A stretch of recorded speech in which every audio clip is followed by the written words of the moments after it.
2009 में हवंडवरास के जमहूरी तौर पर मुंतखब सदर मानुएल ज़ेलाया के बगावत के जरिए हटाए जाने के कुछ ही अरसे बाद पनामा का सफ़र किया।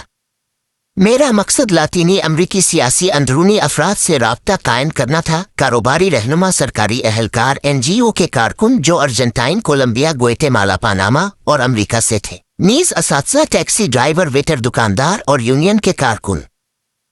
ज्यादातर का ख्याल था कि बगावत ज़ेलाया की 60% कम अज कम उजरत में इजाफे की कोशिशें शुरू हुई, जिसने अमरीकी देवहकल कंपनियों चिकिता ब्रांड्स इंटरनेशनल, साबिका यूनाइटेड फ्रूट और डोल फूड कंपनी को गुस्सा दिलाया। जब सूरज पनामा कैनाल के लिए कतार में खड़े जहाज़ों के पीछे गुरूब हो रहा था, मैं एक बैरूनी कैफे में जोएल नामी एक पाअमानी ताजिर के साथ बैठा जो नाम जाहिर न करने की शर्त पर बात कर रहा था। वो मेरे टोरिजूस के साथ वक्त के बारे में सुनने के लिए बेताब था, जो इसका बचपन का हीरो था, जिसे इस वक्त कत्ल किया गया जब जोएल 5वीं जमात में था। जब इसने बताया कि लातीनी अमेरिका ने टोरिजूस के तैयारे के हादसे को CIA की कार्रवाई समझा, जिससे अमेरिका के खिलाफ वसी पैमाने पर नाराजगी फैली, मुझे गुनाह का एहसास हुआ। लेकिन हमने तुम्हें मुआफ कर दिया जैसे तुमने जापान और जर्मनी को मुआफ किया। इसने अपनी बियर की तरफ देखते हुए कहा, लेकिन ये हवंडवरास की बगावत ये पुराने जख्मों को खोलती है।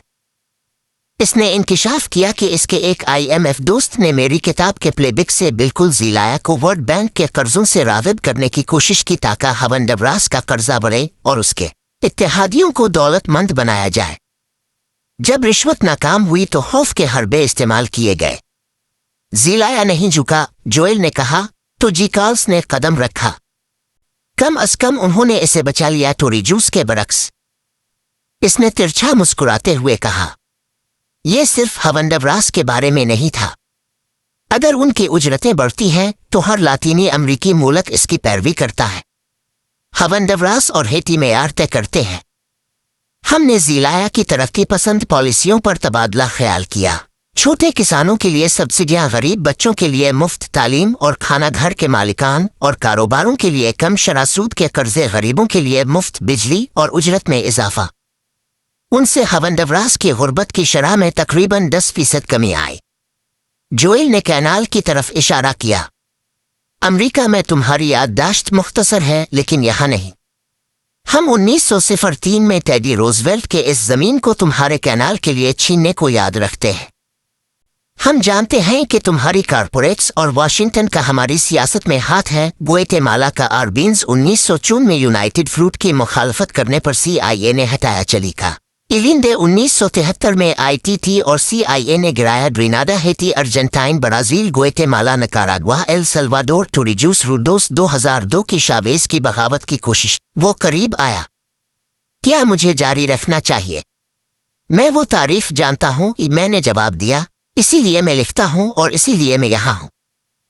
एक और बात, इसने मजीद कहा, हवंडवरास की बगावत की क़यादत जनरल रोमो वास्कीज ने की, जो स्कूल ऑफ दी अमेरिकास का एक और ग्रेजुएट है। स्कूल ऑफ दी असैसिन्स, जैसा कि टोरिजूस इसे कहते थे। मैंने कहा, एक बार कैनाल जोन में था जब तक कि इसने इसे निकाल नहीं दिया। अब ये जॉर्जिया के फोर्ट बेनन में है। इस रात अपने होटल में मैंने ऑनलाइन हिस्पानवी ज़बान की रिपोर्ट्स खंगाली जो जोएल के बयान की तस्दीक करती थी। 60% उजरत में इजाफा हर कारपोरेट कानों, होटलों, दुकानों, पसीने के कारखानों को लातीनी अमेरिका भर में खतरा था। मुझे 1968 की एक साज़मोलॉजिस्ट की बात याद आई जब मैं अपनी पहली हफ्ते के तौर पर पेस कोर वालियंट था। हम इस मुल्क के मालिक हैं। अमरीकी मरकजी धारे के मीडिया जो कारपोरेट विक्रासी की मुल्की थे, ज़ेलाया के आईनी रेफरेंडम पर मरकूज थे, दावा करते हुए कि इसने बगावत को जन्म दिया। लेकिन पनामा के ज़राए और हिस्पानवी मीडिया ने इसकी उजरत में इजाफे को असल मुहर्रिक के तौर पर इशारा किया। अमरीका वापस आकर मैंने अंग्रेजी रिपोर्ट्स पाई जिन्होंने गहरे ताल्लुकात को बेनकाब किया।